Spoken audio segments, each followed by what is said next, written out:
Your hunting client arrives at the camp. One of the first things we do is we take the client to the shooting range and we go and shoot on the range. Why do we go to the range? What is the purpose of going to the range?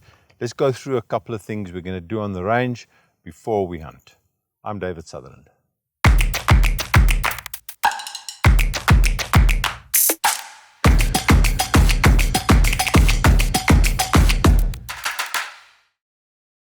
So we get to the range. First thing we've got to do is we've got to check the equipment. We're going to check that the equipment, the rifle feeds reliably, that it is actually grouping, and that the point of impact is where we want it. So we want to eliminate the human error as much as possible. That's why we need a really good, nice, sturdy shooting bench. We need a nice, sturdy shooting rest to shoot off. We want to eliminate human error as much as possible. So we have a nice table, we have a nice solid rest, and we get the client to shoot down. Good idea to have a left-right shooting position at the range to accommodate left and right shooters. And we have a nice target, 5-inch circle. Not everybody can shoot minute of angle groups.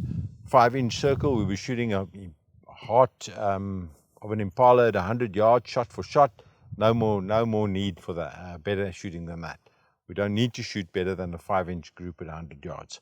So get the client down, shoot 3 shots. Be careful of shooting too much, especially with big calibers. Big calibers off a bench the recoil could be quite nasty, and clients could start developing all kinds of habits which we don't want, like flinches, because they're not accustomed to that recoil, especially off the range on the bench. So the first thing we do, check the rifle, check the equipment, check the client shooting properly, the point of impact is right, and now what we want to do is we want to simulate the hunting condition. So in a hunt there are many variables. The variables are the distance of the animal, and angle that the animal is standing at, the rest that the client is shooting off. We want to eliminate as many of those variables as possible and get the client as comfortable as possible.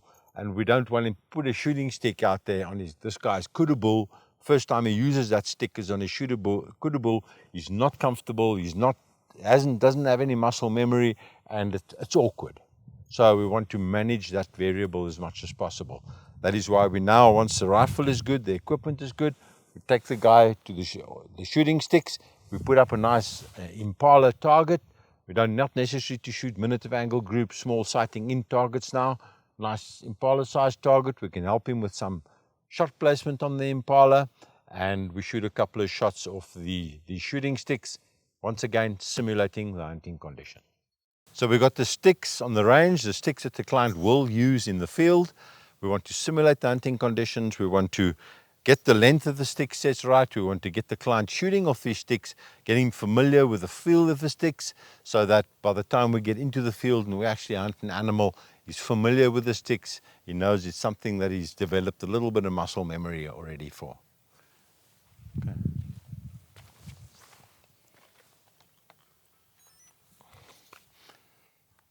Okay, there we got the client on the sticks now. We're going to get him to fire a shot or two on the impala target, and then we're going to have a look at his grouping. Maybe 3 shots is a good idea. We can also do a little bit of shot placement training, and they get the client nice and comfortable with these sticks. These 4 dead old sticks are really amazing. Accuracy is incredible. Since I've been using them, my students at the academy, as well as my hunting clients, have upped their game in terms of shooting accuracy. So these sticks work really well. Okay.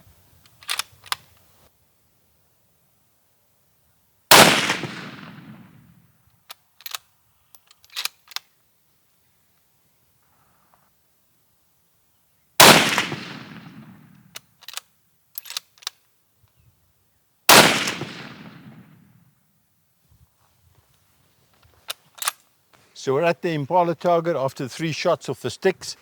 Look at that great grouping of sticks at 100 yards. I can now tell the client, okay, line with the front leg, 1/3 from the bottom. So we know the rifle is sighted. We've checked that already. So I can tell the client, just go a little bit higher, but 1/3 from the bottom. He's shooting a great grouping, and now we're ready to go to the field. When we go to the field to go and actually start the hunt, well, I would advise start off with a blessed buck, an impala, a pig, smaller animal. I can think of nothing worse than a client wounding his kudu bull on the first day. When the guy's aiming on the animal, always have a look at the client, keep your eye on the client. You know, you can see, is the guy jerking the trigger? Some guys can shoot a really good grouping on paper, but when get into the field, they don't shoot that well, especially when they're shooting at an animal. So let the tracker keep his eye on the animal, mark the spot where the animal was standing, and you keep your eye on the client. Make sure that he's not jerking the trigger, flinching, or doing anything else which may lead to a missed shot.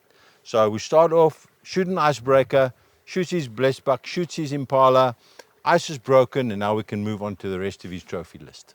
Be sure to like and subscribe and share this video with your friends so that you can tune in for our next installment of hunting related content.